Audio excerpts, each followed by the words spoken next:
साथींनो, जय भीम, जय ज्योती, जय सावित्री, जय फातिमा, जय शाहू, जय तंट्या, जय बिरसा, उलगुलाम कुल जोहार, जय संविधान आणि सबरंगी सलाम. आज जय संविधान हे 3 वेळा 4 वेळा 5 वेळा म्हटलं तरी सुद्धा आपलं पोट भरणार नाही. या संविधानाने आपल्याला एक ताकद दाखवून दिली आहे. या संविधानामुळे जी लोकशाही जिवंत आहे आणि लोकशाहीमुळे जे संविधान जिवंत आहे त्याची ताकद आपल्याला काल दिसून आली. आणि त्याच्यामुळे एवढ्याशा छोट्याशा गोष्टींनी सुद्धा आपला जीव आनंदला. याचं कारण असं आहे की आपण 2014 पासून ते आज 2026 एप्रिल येऊन गेलाय, म्हणजे अगदी आता पुढच्या 2 महिन्यात म्हणजे 6 महिने पूर्ण होऊन जातील. अर्ध वर्ष निघून राहिलंय आणि या सगळ्या काळामध्ये आपल्या सर्वांना प्रचंड मानसिक ताप झालाय. खूप मानसिक ताण सहन करावा लागलेला आहे. जे लोक सामाजिक क्षेत्रात आहेत, जे राजकीय क्षेत्रात आहेत, ते या संपूर्ण ज्या खेळ्या आहेत, बीजेपीच्या ज्या खेळ्या आहेत, त्या खेळ्या ओळखून जरी असले तरी सुद्धा अतिशय हुशारीने बीजेपीचं सरकार वेगवेगळ्या पद्धतीने जे अस्तित्वात आणलेले बिल सुद्धा कायद्यांमध्ये परिवर्तित होऊ नये याच्याकरता ही हुशारी करत होते आणि करताहेत. आणि दुसरीकडे जे बिल स्वतःच आणलं त्याच बिलाचा उपयोग करून घेऊन आपल्यासाठी एक संपूर्णतः 850 लोक म्हणजे आमदार खासदार उभे करण्याचं ज्यांनी ठरवलं, असा एक डाव सरकारने टाकला होता. हा डाव टाकण्यामध्ये आता खूप मजेदार गोष्ट अशी आहे की बिल कोणतं वापरलं गेलं तुम्हाला सगळ्यांना माहिती आहे की अनेकांच्या डोक्यामध्ये कन्फ्युजन आहे की अरे नारी शक्ती वंदना बिल आणि आता ते बिल पारित होणार. ते बिल 20 सप्टेंबर 2023 रोजीच पारित झालं. जेव्हा बिल पारित होतं त्याच्यानंतर त्याचे जे कायदे बनतात, म्हणजे हा जो खूप मोठा रोल लेजिस्लेटिव्ह असेंब्लीमध्ये जे निवडून आपण ज्यांना देतो त्यांना करायचं असतं, त्यांच्या मतदानाच्या आधारावर हे बिलाचं कायदे आणि हे सगळे संमत होऊन ते लागू करण्याची प्रक्रिया पार पडते. पण ते लागू आम्ही 10 वर्षांनी करू असं सांगणारं मोदी सरकार, म्हणजे मोदी आणि शहा आणि या सगळ्यांनी तो स्वतःकडे एक खूप मोठं क्रेडिट घेतलं होतं की आम्ही नारी शक्ती वंदना बिल आणलं आणि आम्हाला नारी शक्तीबद्दल प्रचंड प्रेम आहे. आज सगळीकडे सगळ्या बातम्या येतात, तुम्ही वाचताय, तुम्हाला पण या सगळ्या गोष्टी माहिती आहे आणि स्वतःच्या मनातही आलं असेल की अशोक खरात ज्या वेळेला अनेक स्त्रियांचा उपभोग होतो त्यावेळेला त्या स्त्रियांच्या बाजूनी सरकार उभं राहतं. ज्या वेळेला ब्रजभूषण सिंग ज्या कुस्तीवीर ज्यांनी आपल्याला संपूर्णतः वेगवेगळ्या स्पर्धांमध्ये, जागतिक स्पर्धांमध्ये सुवर्ण पदक मिळवून दिली, अशा बबिता फोगट, गीता फोगट, साक्षी मलिक सारख्या या ज्या तरुणी आहेत त्या वारंवार सांगत होत्या की ब्रजभूषण सिंग हा त्रास देतो, त्यांनी आमच्यावर अत्याचार केले. आपल्याकडे विशाखा गाईडलाईन मधून आलेला विशाखाच्या संदर्भात म्हणजे गौरी देवीच्या संदर्भात जो कायदा आहे, तो कायदा की कामाच्या ठिकाणी असेल किंवा त्या क्षेत्रात असेल तर कोणी तुमचे शिक्षक किंवा तुमचे मालक जे तुम्हाला नोकरी देतात ते तुम्हाला त्रास देत असतील तर ताबडतोबीने तक्रार करण्याचा अधिकार त्या कायद्याने दिला. त्याच्या अंतर्गत या तिघींनी तक्रार केली असताना सुद्धा त्याला लैंगिक छळ न मानता त्याच्याबद्दलचा गुन्हा त्यांनी वारंवार दाखल केला असताना सुद्धा त्यांनी धरणं धरलं, उपोषण केलं, त्यांनी वारंवार निदर्शनं केली आणि तरीही त्या राष्ट्रासाठी खेळल्या. त्यावेळेला मात्र मोदींना, शहांना ब्रजभूषण सिंगचं प्रेम दाटून आलं. बिल्किस बानोचे आरोपी सोडण्यात आले अचानक आणि त्या आरोपींना गळ्यामध्ये माळा घालण्यात आल्या आणि त्यांचा सत्कार करण्यात आला. म्हणजे आणि पुन्हा वरतून असं म्हणण्यात आलं की ब्राह्मण किंवा उच्चवर्णीय जे बलात्कारी असतात ते बलात्कारी नाहीत, ते पुरुष ज्यांनी बलात्कार केला असं म्हणताच येऊ शकत नाही.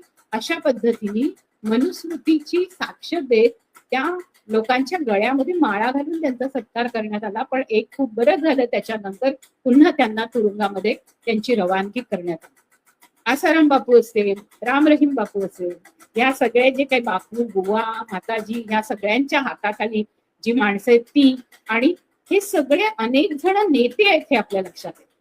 या नेत्यांनी या सगळ्या बुवा बापूंना संरक्षण देऊन स्त्रियांवरचे अन्याय अत्याचार वाढवलेले आहेत. आणि त्यामुळे नारी शक्तीला वंदन करतायत असं जे म्हणणं आहे हेच मुळात थोतांड आहे. मुळामध्ये स्त्रियांची मुक्ती न करता तुझ्यामध्ये शक्ती आहे ग बाई असं म्हणत तिला तिला वंदन करत करत तिची भर्त्सना करणं, असं सरकार जे आहे आत्ताच सध्या, त्या सरकारनी सर्वात मोठी घटना तर आपल्या देशामध्ये घडली ती म्हणजे मणिपूरच्या या घटनेनंतर तर आपण शर्मेनी खाली मान घातली. आपण सगळे धावत तिथे पोहोचू शकत नव्हतं, पण प्रधानमंत्री आणि गृहमंत्री यांनी किंवा राष्ट्रपती स्वतः, कारण तिथे मणिपूर मधल्या मुलीला ज्या पद्धतीने तिला संपूर्णतः निर्वस्त्र करून फिरवण्यात आलं, तिची विटंबना करण्यात आली, या सगळ्या गोष्टी या देशालाच नाही संपूर्ण जगालाही लाजेनी शर्मेनी मान खाली घालायला लावणार आहे. अशा गोष्टींच्या वेळेला खरं तर यांनी धावत जाऊन तिला संरक्षण द्यायला पाहिजे होतं. आज ती मरून गेली. हळहळ वाटते अशा सर्व मुलींच्या संदर्भात, स्त्रियांच्या संदर्भात, हाथरस असेल, बदाई असेल, अगदी वेगवेगळ्या ठिकाणी ज्या पद्धतीचे अत्याचार करण्यात आले, दंगलिंग मध्ये अत्याचार असतील, या सर्वाला या सरकारने 2014 पासून जास्त फटकाने दिलेला आहे. बलात्कार आधी होत होते, होत राहणार, कारण विकृती तशीच आहे आणि त्यांना कोणालाही व्यवस्थित सजा दिली जात नाही, शिक्षा दिली जात नाही. अगदी संपूर्ण स्त्रियांच्या संघटनेने एवढा आवाज उठवणे ते झालेलं नाही. आणि अशा वेळेला ते म्हणतात आम्हाला स्त्रियांच्या बद्दल प्रचंड आदर आहे. आणि ह्या ज्या स्त्रिया आहेत ज्या बीजेपी मधल्या स्वतःला संसद खासदार म्हणतात, या स्त्रियांपैकी कुणीही तिथे पोहोचलेलं नाही. म्हणजे त्यांना जर खरोखर स्त्रियांच्या बद्दल आदर असता आणि स्त्रियांच्या हक्काबद्दल त्यांना खरोखर त्या जागरूक असते आणि त्या म्हणाल्या असत्या की हो स्त्रियांच्या हक्कासाठी आम्हाला काही करायचंय, तर हे सगळं थोतांड वाटतं. कारण काल एक खूप वेगवेगळ्या रडारडीचा कार्यक्रम झाला आणि हा रडारडीचा कार्यक्रम एवढा हास्यास्पद होता की आम्ही नारी शक्ती वंदना बिल आणलं विधेयक आणि ते यांनी विरोधी पक्षांनी पूर्णतः अपयशी ठरवलं. म्हणजे त्यांनी काय केलं, त्यांनी असं दाखवलं की नारी शक्ती वंदना बिल पाडण्यात आलंय आणि ते विरोधी पक्षांनी, हा तुमचा पण समज झाला होता, अनेकांचा अजूनही आजच्या आज हे सगळी मतं बदललेली नाही. अनेकांना अजूनही कळलंच नाही की हे काय घडलं, अचानकपणे कसं आलं, 20 सप्टेंबरला पारित झालेलं बिल पुन्हा कसं आलं, पुन्हा संसदेमध्ये का मांडलं गेलं आणि त्याच्या आडून काय करायचं होतं. तर ही एक खूप मजेदार या देशातली, म्हणजे चोराच्या उलट्या बोंबा म्हणतात, किंवा आपल्याला कसंही करून आपल्या पोळीवर तूप ओढून घ्यायचंय, ते कुठल्याही मार्गाने असेल, उंगली टेढ़ी करके क्यों ना हो निकाल लेना चाहिए, असं जे आहे ते रात्रीतल्या रात्रीत राजकारण खेळलं गेलं. त्या रात्रीतल्या रात्रीत राजकारणामध्ये एक महत्वाचं बिल आणलं जाणार होतं, ते म्हणजे डिलिमिटेशन. डिलिमिटेशन हे नाव आपण मोदी आल्यावरच डिमॉनिटायझेशन हे आपण ऐकलं. आता मोदी आणि शहाच्या काळात आपण डिलिमिटेशन हे पण ऐकलं. खरं तर हे कायद्यातले शब्द जे आहेत यांच्या व्याख्या वगैरे समजून घेण्यासाठी आपण पुन्हा एकदा बसू. पण आता आपल्याला गंमत समजून घ्यायची आहे सरकारने काय केलं. हे परिसीमन म्हणजे सीमांकन करणं आहे. काय सीमांकन केलं तर आपल्याकडे किती सांसद असतात, खासदार किती असतात, त्यांच्या तुलनेमध्ये जर आपल्याला खासदार वाढवायचे असतील तर आपल्याला काहीतरी करून ताबडतोबीने येणाऱ्या 2 निवडणुकांमध्ये आपलं बळ दिसायचं असेल तर आपल्याला ते करावं लागेल. आणि या महिला विधेयकाच्या आडून आपण असं दाखवू की या सर्व ठिकाणी महिला विधेयक पण पार पाडायचं आणि त्यानिमित्ताने परिसीमन म्हणजे हे जे डिलिमिटेशन बिल आहे त्याला पण मान्यता घ्यायची आणि मग त्याच्या अंतर्गत जेवढ्या सीट्स येतील त्याच्यामध्ये आपण महिलांना, ज्या महिला उमेदवार असतील त्यांना आपण उभं करायचं आणि त्यांना सीट दिलं असं दाखवायचं आणि पूर्णपणे ईव्हीएम मशीननी जे साधू शकलं नाही ते आपण इथे साधून दाखवायचं, असं त्यांचा एकूण अट्टहास होता. पण आता हे खरोखरच तसं साधलं जाणार आहे का, हे पण बघण्याचं. मग ते काय साधलं जाणार आहे, तर याच्यामध्ये मजेदार गोष्ट अशी आहे की नारी शक्ती वंदन दिन आणि हे, तर याच्यामध्ये खूप वेगवेगळ्या ठिकाणच्या बातम्या आहेत. त्याच्यामध्ये मी तुम्हाला आधी वाचून दाखवते एनडीटीव्ही मराठीची बातमी. याच्यामध्ये ते म्हणतात की लोकसभेमध्ये महिला आरक्षण दुरुस्ती विधेयक फेटाळले. मग इतर 2 विधेयकांचं काय झालं, तर ते म्हणतात हा रिपोर्ट आहे प्रवीण विठ्ठल वाकचोरे यांचा. याच्याबद्दल ना मी एक छोटासा पण वेगळा व्हिडिओ करणार आहे आणि तो टाकणार आहे. राहुल खांडेकरांच्या बहुजन संघटकवर मी नेहमी बोलते तेव्हा जवळपास सगळं विश्लेषण करून बोलत असते, पण मला असं वाटतं काही काही छोट्या छोट्या गोष्टींची पण ओढ झाली पाहिजे, म्हणून मी स्वतंत्र पण काही व्हिडिओ टाकणार आहे जे तुम्हाला उपयोगी पडतील. संसदेच्या 3 दिवसीय विशेष अधिवेशनात ही एक मोठी राजकीय घडामोड घडली, असं एनडीटीव्ही मराठी वार्तापत्र सांगतो. महिला आरक्षण कायद्यात नारी शक्ती बंधन अधिनियम दुरुस्ती करण्यासाठी आणलेले घटना दुरुस्ती विधेयक लोकसभेत मतदानानंतर फेटाळले गेले आहे, असं म्हणतात. आता काय आहे, तर एनडीए सरकारकडे लोकसभेत साधं बहुमत असलं तरी घटना दुरुस्तीसाठी आवश्यक असलेलं 2/3 बहुमत जुळवण्यात सरकारला अपयश आलं. आता किती किती हवे होते त्यांना, आणि त्यांना किती हवे असताना नेमक्या 543 वरून 850 पर्यंत त्यांना जागा वाढवण्याचा त्यांचा जो प्रस्ताव होता आणि जनगणना न करता त्या जागांची फेररचना करून 33% आरक्षण प्रत्यक्षात आणण्याचं जे नियोजन होतं त्याला त्यांनी पूर्णपणे कशा पद्धतीने वापरलं हे बघण्यासारखं. आता या विधेयकाच्या बाजूनी पडलेली मतं आहेत 298 आणि विरोधात पडले 230. आता 230 जेव्हा विरोधामध्ये पडले तेव्हा 230 विरोधकांनी या विधेयकाला सहमती दिली नाही. मग आता त्याच्यातून हवा काय निर्माण झाली, बापरे हे लोक जे आहेत ना हे महिला विधेयकाच्या विरोधात आहे, म्हणजे नारी शक्ती वंदन दिन महिला आरक्षण विधेयकाच्या विरोधात आहे. पण खरी गोष्ट काय होती, तर खरी गोष्ट मात्र वेगळी आहे. काय आहे खरी गोष्ट? खरी गोष्ट अशी आहे की कुठलंही बिल मंजूर होण्यासाठी किमान 66% सदस्यांचा पाठिंबा आवश्यक असतो आणि त्यांना फक्त 54% मतं मिळाल्यामुळे विरोधात मतं पडली 230 आणि 298 मतं होती त्यांच्या बाजूने. मग याच्यामध्ये 230 लोकांनी जी विरोधात मतं दिली ती नेमकी कशासाठी आणि त्यांना काय कळलं बरं याच्यातून?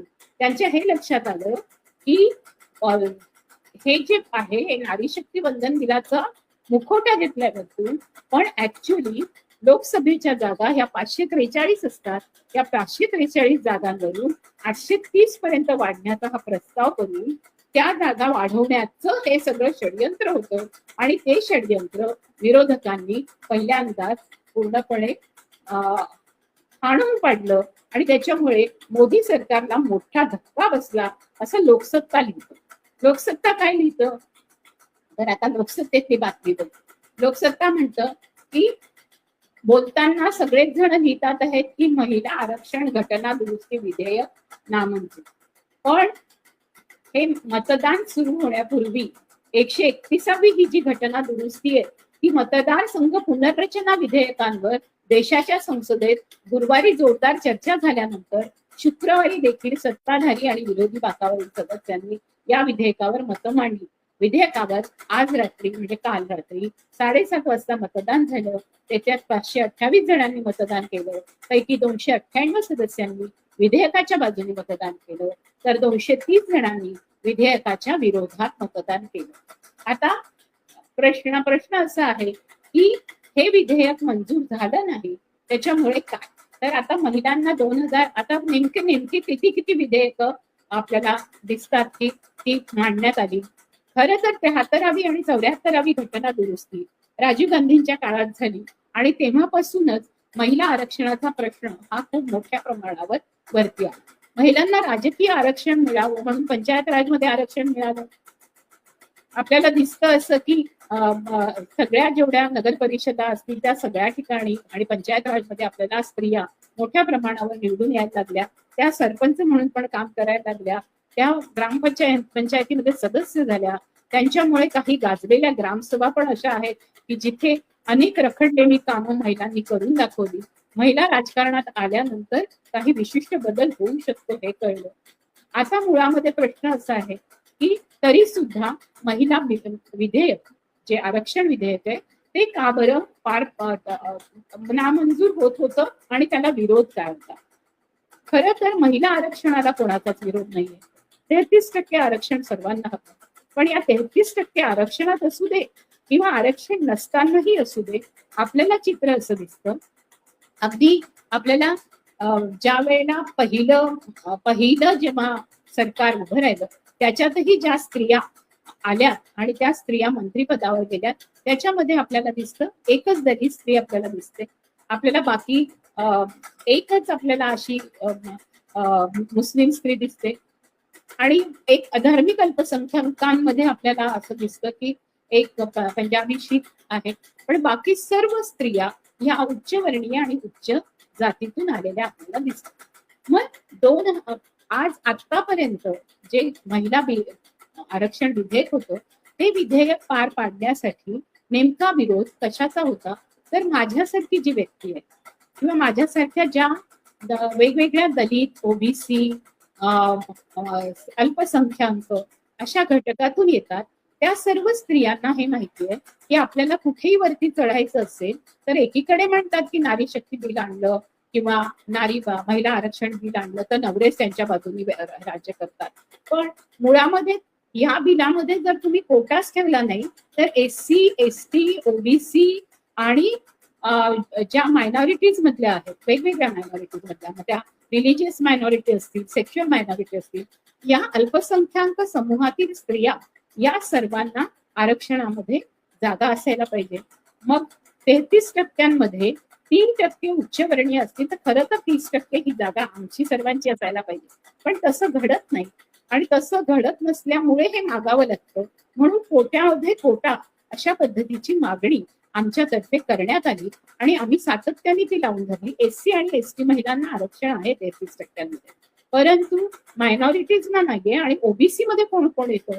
ओबीसी मध्ये फक्त ओबीसी नाहीयेत, म्हणजे इतर मागासवर्गीय नाहीयेत, तर त्याच्यामध्ये ट्रान्सजेंडर समूह येतं, त्याच्यामध्ये भटके विमुक्त समूह येतं, ज्याला आता सध्या विजयंतीला स्वतंत्र आहे, पण याच्यामध्ये ओबीसी मध्ये त्यांना इन्क्लूड करून कोटामध्ये घालता येऊ शकतं आणि त्यांना पण पूर्णतः लोकसभेत आणि विधानसभेत या दोन्ही ठिकाणी संपूर्णतः राजकीय आरक्षण मिळून या प्रवर्गातल्या स्त्रिया राजकारणामध्ये याव्यात, त्यांनी राजसत्ता हातात घ्यावी. म्हणून आमच्यासारख्या स्त्रियांनी हे बिल पूर्णपणे व्यापक केलं जावं. या बिलामध्ये कोटा विदिन कोटा असला पाहिजे. ओबीसी स्त्रिया या स्त्रिया नाहीत का? म्हणजे 52% समूहातल्या स्त्रिया ह्या स्त्रिया नाहीत का? असा प्रश्न चिन्ह करत जेव्हा विरोध केला तेव्हाही भाजप सरकार असेल किंवा उच्चवर्गीय या पुरोगामी स्त्रिया असतील, त्यांनी सुद्धा 33% विधेयक आरक्षण पार होऊन जाऊ द्या, मग आपण बघू. पण ज्या वेळेला धोका आला, म्हणजे आता लक्षात घ्या, आता तुम्हाला मी पुरोगामी चळवळीमधले गुरखे तुम्हाला काढून दाखवते. मुळामध्ये काय आहे की ज्या वेळेला आता प्रश्न आला की नारी शक्ती वंदना बिलाच्या संदर्भामध्ये, त्यावेळेला विरोधी पक्षातले सगळे जण एकवटले. मग ते कोटाविधीन कोटामध्ये का नाही एकत्र येत? ते या वेळेला एकवटून त्यांनी नारी शक्ती वंदना बिल पाडलं. ते का पाडलं? तर मोदी सरकारचा त्याच्या मागचा जो डाव होता, तो डाव हा 543च्या ऐवजी 810 पर्यंत आमदार म्हणजे सांसद किंवा ज्याला आपण म्हणतो खासदार यांची संख्या नेण्याचा हा जो डाव होता, तो डाव हाणून पाडण्यासाठी सगळे विरोधक एकत्र आले आणि ही पहिली जीत झाली. मला वाटतं अशी जीत त्यांनी जात जनगणना करून जर आता जे आहेत 543, त्या 543 मध्येच खरोखर 33% आणि त्या 33% एससी, एसटी, ओबीसी अशा महिलांना जर सीट्स दिल्या, त्यांना त्यांचं आरक्षण दिलं, तर कदाचित आपण मानू की या सरकारची मनशा म्हणजे त्यांना आपण कन्व्हिन्स केल्यावर किमान ते थोडे बदलले. पण हे बदल होत नाहीयेत. याचं मुख्य कारण असं आहे की एकीकडे जात जनगणना पण नाही आणि दुसरीकडे मोठा जो वर्ग आहे 52%, म्हणजे एकीकडे तामिळनाडूमध्ये आपल्याला कितीतरी बदल झालेले दिसतात. 69% आरक्षण त्यांनी करून दाखवलं. त्यांनी पूर्णपणे ओबीसींना आरक्षण दिलंय. जेवढे ओबीसी समुदायाचा संपूर्णतः एक टक्केवारी निघते त्या टक्केवारीच्या अनुषंगाने त्यांनी आरक्षण दिलेलं आहे. एससींच्या टक्केवारीच्या अनुषंगाने आरक्षण आहे, एसटींना त्यांच्या टक्केवारीच्या अनुषंगाने आरक्षण आहे.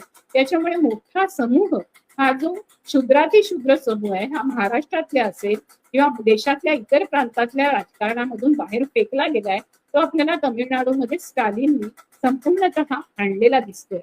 मग स्टालिन सारखं करून दाखवू शकतं की मी सरकार तर करून दाखवू शकतो, पण सरकारला ते करायचं नाहीये आणि सरकारची इच्छाशक्ती नसल्यामुळे हा मोठा प्रश्न आहे. मग आता नेमकं काय काय घडतंय तर संसदीय मतदारसंघाची पुनर्रचना करण्यासाठी सीमांकन विधेयक आणलं. हे विधेयक नारी शक्ती वंदन अधिनियम 2023 मध्ये सुधारणा करण्यासाठी म्हणजे 131वी घटना दुरुस्ती करण्यासाठी आणलं जात आहे असं सांगत त्याच्या अंतर्गत संसदीय मतदारसंघाची पुनर्रचना करण्यासाठी एक सीमांकन विधेयक म्हणजे ज्याला डिलिमिटेशन बिल म्हणतात ते आणलं आणि केंद्रशासित प्रदेशांनाही हा कोटा लागू करण्यासाठी तिसरे विधेयक म्हणजे हुशारीनी या बिलाच्या अंतर्गत 2 अजून विधेयक पारित करण्याचा या सरकारचा जो डाव होता तो विरोधकांनी खरं तर हाणून पाडला. जर विरोधकांनी असं हे जी खूप मोठी गोष्ट करून दाखवली तशीच गोष्ट जर त्यांनी जात जनगणना आणि त्याच्यामध्ये कोटा विदिन कोटामध्ये 33% ज्यांना ज्यांना अवहेरलं गेलंय त्या सर्वांना जर कोटा देण्यात आला तर मग त्याला खूप अर्थ येईल. पण तुम्हाला मी सांगते, आपण जसं म्हणतोय एकीकडे भाजप सरकार आणि भाजप सरकारनी आणलेली हुकुमशाही आणि ज्या गुलामगिरीच्या मानसिकतेमध्ये आणि पुन्हा एकदा मनुवा दुखारून आलाय, धर्मांधता उभारून आली आहे, त्या काळामध्ये आपल्या सर्वांचं एकत्र येणं हे स्वागतार्ह आहे. काल जसं झालं एकत्र आले आणि विरोधकांनी ही पहिली कोंडी फोडली. लगोरीतला पहिला बॉल आता तिथे गेलेला आहे. पण याच्यामध्ये या दुसऱ्या 2 विधेयकांच्या संदर्भातही कोंडी फोडून कशा पद्धतीने सरकारला जात जनगणना करायला भाग पाडलं जाईल आणि या जात जनगणनेच्या अंतर्गत कशा पद्धतीने आपल्याला पुढे काम करता येईल याचा आपल्याला पूर्णतः विचार करायला. हा विचार करताना की हा विचार लोकांनी करण्यापेक्षा आता सगळे जे पत्ते आहेत ते विरोधकांच्या हातात पण आहे. तर विरोधकांनी याच्यावर फार गंभीरपणे चर्चा करून पुढे आलं पाहिजे. तुमच्या असं लक्षात येईल की आता स्त्रियांच्या संघटनांमधून काही ज्या डाव्या पुरोगामी संघटना आहेत, स्त्रीवादी संघटना, त्या किंवा पक्षांच्या अंतर्गत असलेल्या स्त्री संघटना यांनी एक national coalition for women's reservation असं त्यांनी एक संपूर्ण राष्ट्रीय समन्वय जो आहे तो करण्याचा प्रयत्न केलाय जे महिला आरक्षणाच्या बाजूने. त्यांनी एक पोस्टर केलं, त्या पोस्टरमध्ये लिहिलं national coalition for women's reservation. मग विमेन्स रिझर्वेशनच्या साठी असणारा या राष्ट्रीय समन्वयात मी त्यांना म्हटलं national coalition for women's reservation with SC, ST, OBC and minority quota. OBC नंतर खाली एका कंसामध्ये लोकांसाठी फोड केलेली आहे की ओबीसी मध्ये कोणाची गणना होते, मायनॉरिटीज मध्ये कोणाकोणाची गणना होते. त्याच्यामुळे लक्षात असं येईल की या 33% ज्या महिलांना आरक्षण मिळेल त्या महिलांच्या आरक्षणामध्ये फक्त 3% उच्चवर्गीय अशा ज्या समाजातल्या किंवा ब्राह्मण क्षत्रिय वैश्य या समाजातून ज्यांच्याकडे खूप पैसा पण आहे, त्यांच्या जातीच्या आधारावर त्यांनी वेगवेगळ्या ठिकाणी कायम जागा मिळवलेल्या आहेत, त्याच्यामुळे त्यांच्याकडे त्या म्हणतात त्याप्रमाणे त्यांना एक 3-4 पिढ्यांपासून संपूर्णतः एक संसाधनांचा वारसा आहे. पण ज्यांच्याकडे संसाधन नाही, ज्यांच्याकडे अशा पद्धतीने पिढीजात वारसा नाही, पण त्यांनी आयुष्य दिलेलं आहे या देशासाठी, अशा SC, ST, OBC मधल्या मायनॉरिटी मधल्या फक्त धार्मिक अल्पसंख्य नाही, सेक्शुअल मायनॉरिटी मधल्या सुद्धा अशा स्त्रियांनी जे आयुष्य वेचलेलं आहे आणि ज्यांना राजकारणामध्ये गती आहे, ज्या आल्यात की राजकारण या देशातलं बदलेल, भटक्या विमुक्त स्त्रिया जर या देशात राजकारणात आल्या तर पूर्णपणे या देशाचं भविष्य बदलेल. ओबीसी स्त्रिया, उत्पादक स्त्रिया आल्या तर या देशातलं भविष्य बदलेल. SC ST आल्या तर या संपूर्णतः दलित आणि आदिवासी स्त्रियांवर, ओबीसी स्त्रियांवर, भटक्या विमुक्त स्त्रियांवर, मुस्लिम ख्रिस्ती स्त्रियांवर जे अत्याचार अन्याय होतात आहेत त्याच्या विरुद्ध लढण्याला एक वेगळ्या प्रकारची आतून लोकसभेतून, विधानसभेतून अशी एक शक्ती उभी राहील आणि या पातळीवर स्त्रिया किमान आवाज उठवू शकतील असा अंदाज आहे. असं होत नाही की स्त्रिया निवडून आल्या की त्या स्त्रिया आपल्या बाजूने उभ्या राहतात, पण स्त्रिया कोणत्या विचारांच्या निवडून आल्या याला पण खूप महत्व असतं. त्याच्यामुळे ज्यांचे विचार असे आहेत की आपण संपूर्णतः आपल्या समुदायातल्याच नव्हे, संपूर्ण मानव जातीतल्या समुदायातल्या स्त्रियांसाठी एक पूर्ण हक्कांसाठी लढलं पाहिजे. त्याच्यामुळे फक्त नारी शक्ती वंदन करण्याचे असे खोतांड आणि खोटे आवाज काढायचे आणि या देशामध्ये छोट्या छोट्या गोष्टीवरून, वंदे मातरम वरून एकदम त्यांनी आग लावली, छोट्या छोट्या गोष्टीवरून आग लावायची आणि दुसरीकडे श्रीरामाच्या जवळून सीतेला काढून टाकायचं आणि एकच श्रीराम होता, त्याचं लग्नच कधी झालं नव्हतं असं दाखवायचं. आईची हत्या करणारा परशुराम अस्तित्वात आणायचा आणि जय परशुरामाचे नारे लावायचे. अशा पद्धतीचं संपूर्णतः पुन्हा एकदा ब्राह्मणवादी पितृसत्ता आणण्याची मनीषा असणारे, संपूर्ण अशीच इच्छाशक्ती असणार हे जे RSS प्रणित भाजपाचं सरकार आहे, या सरकारला हाणून पाडायचं असेल तर ही आता आपल्याला उत्तम संधी आहे. हा एक मुखवटा कोल्ह्याच्या चेहऱ्यावरचा आपण बाजूला केलेला आहे, पण पंचतंत्रातल्या कथेप्रमाणे फार हुशार राहावं लागणार आहे. कारण हा लबाड कोल्हा आणि धूर्त लांडगा अशी जी युती आहे, त्या धूर्त लांडगा आणि कोल्हे कधी काय आणतील आणि कोणाच्या विरोधात उभे करतील. आणि एखादी साधी चिमणी किंवा कावळा असेल त्याला ही गिधाड कशी घेरतील, हे लिंचिंग, हे मॉब लिंचिंग कसं केलं जातं, पॉलिटिकल लिंचिंग कसं केलं जात आहे, हे आपण 2014 पासून 2026 पर्यंत बघतोय. एकच आवाज ऐकतोय आणि त्या एकाच आवाजाने आपल्याला पूर्णपणे कानाला त्रास होतोय. हा आवाज काही लता मंगेशकर, आशा भोसले, गीता दत्त, सुरैया,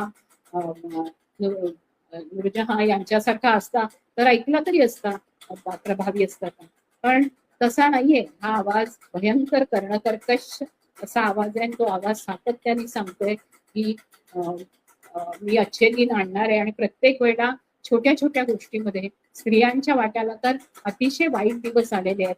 गॅस महाग झालेला आहे पण सरकार काहीच बोलत नाही.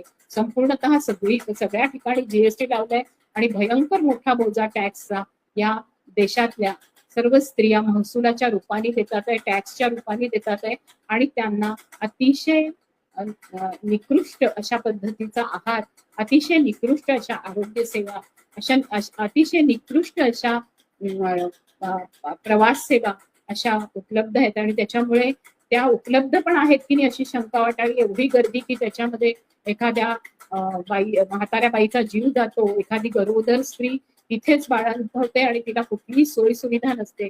अशा प्रकारच्या घटना या देशात घडत आहेत. अनेक ठिकाणी दंगे होऊन उसळून स्त्रियांना असुरक्षिततेचं वातावरण तयार झालंय आणि त्यावेळेला नारी शक्ती वंदन बिलाचा मुखवटा चढवायचा आणि सांगायचं की आम्हाला हे बिल आणायचं होतं आणि विरोधकांनी हाणून काढलं.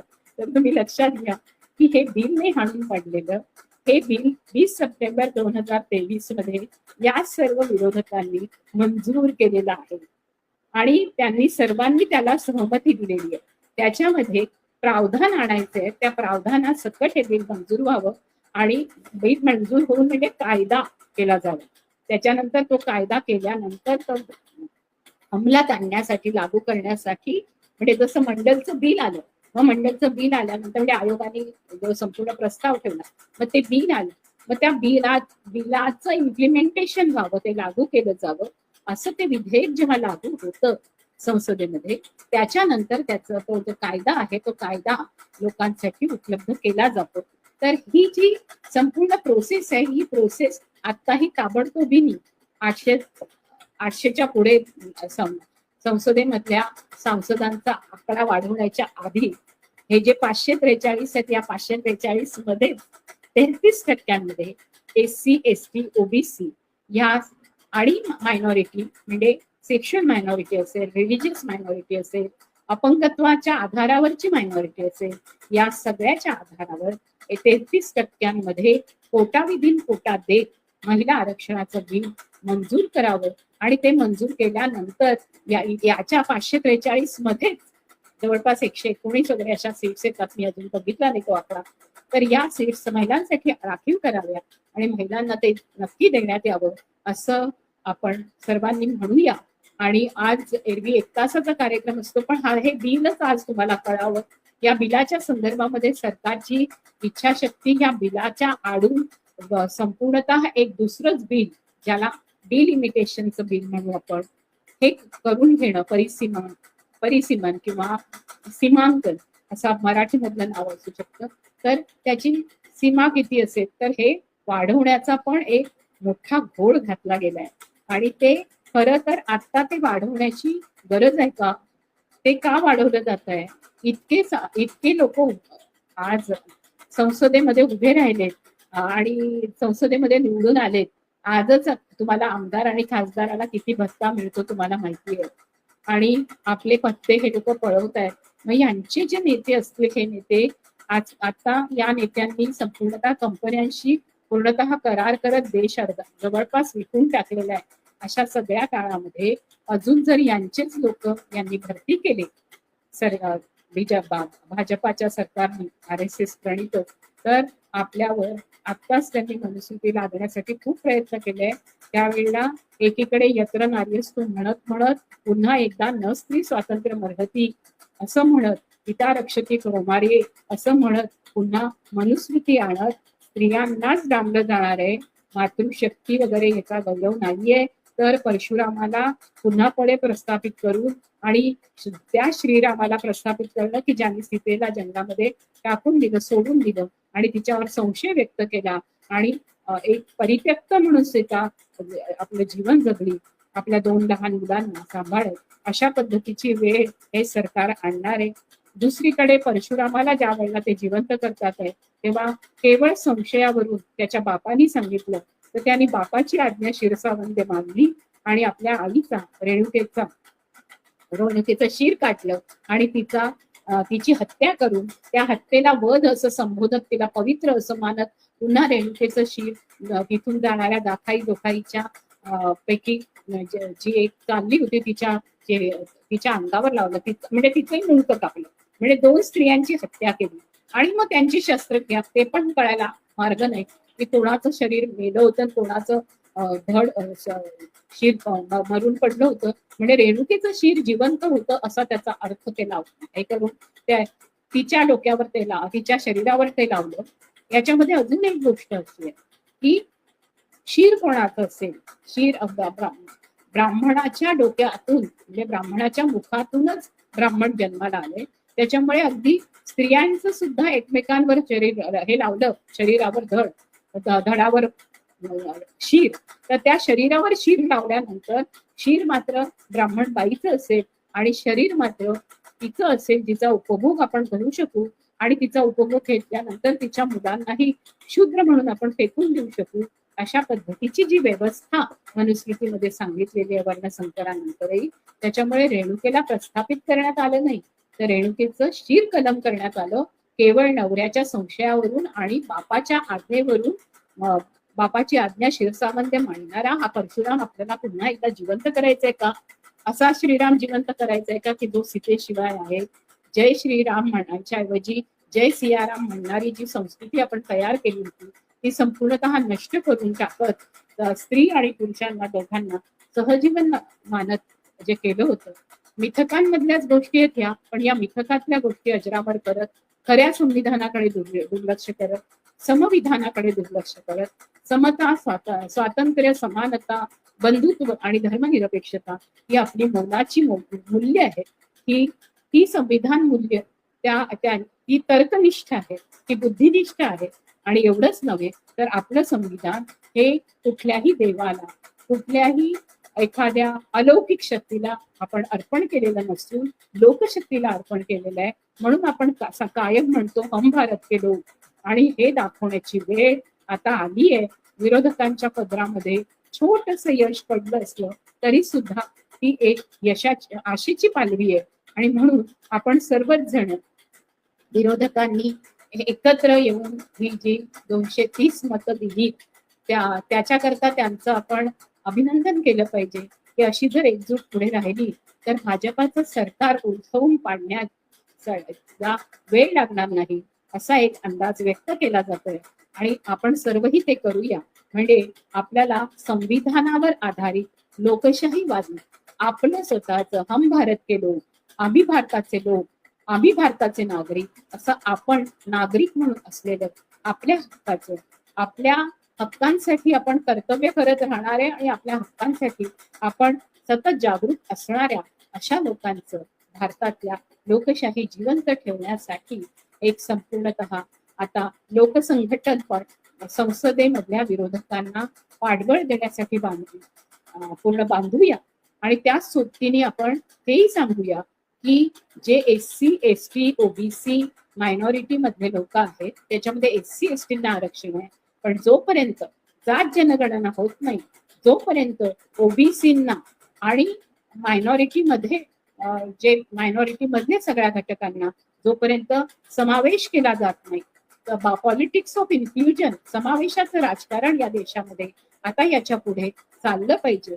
2026 नंतरच्या संपूर्ण याच्यामध्ये समावेशाच्या राजकारणाची ही एक नांदी आहे असं समजून आपण त्याला सामोरं जाऊया. आज मला बहुजन संघटकनी या विषयावर बोलायला बोलवलं. मी अनेकांना लिहिलं की तुम्ही बोलू शकता का, जरा या आपण ह्या चर्चेमध्ये भाग घेऊया. पण मला कुणाचेच फोन आले नाहीत याचं मला फार वाईट वाटलं. पण ठीक आहे, तरी सुद्धा ज्या ज्या स्त्रिया बोलायला येतील पुढे पुढे येऊन त्या बोलतील त्या सर्वांना आपण या मंचावर आणूया आणि त्यांना बोलकं करूया. कारण गोंधळ खूप मनात उडाला, तो गोंधळ या सरकारनेच निर्माण केलेला आहे. तो गोंधळ त्यांनाच निस्तरावा लागणार आहे कारण त्यांच्या पदरामध्ये आता अपयश आलेलं आहे. तर आपण सर्वजण ही अगदी छोटीशी एवढीशी लढाई आपण जिंकलोय, म्हणजे एवढीशी जीत आहे आपली. तर आपल्याला अजून खूप पुढे लढायचंय. तर लढेंगे जितेंगे असं म्हणत म्हणत आज मी माझा हा एपिसोड थांबवते. मला बहुजन संघटनेने बोलवलं आणि सर्वहारा विमेन्स कलेक्टिव्ह आणि सत्यशोधक ओबीसी महिला परिषद यांच्या वतीने बहुजन संघटक सोबत मी प्रोग्राम घेत असतो. त्याच्यामध्ये तुम्हाला लक्षात येत असेल की मी पुढाकार घेते कारण अनेक अजून ओबीसी स्त्रिया सोशल मीडियावर इतक्या निसंकोचपणे बोलत नाहीयेत. पण त्यांना हळूहळू आणावं लागेल. पण त्यांचं काम खूप आहे, तळागाळात काम आहे आणि सत्यशोधनाचं काम आहे. या सर्वांना आपण या मंचावर हा विचार मंच आहे आणि हा विचार मंच बहुजन संघटकचा असाच विस्तारित हो अशा सदिच्छा देत मी इथे थांबते. जय भीम, जय ज्योती, जय सावित्री, जय फातिमा, जय शाहू, जय बिरसा, जय कंट्या, उलगुलान गुल जोहार, जय संविधान आणि सबरंगी सलाम.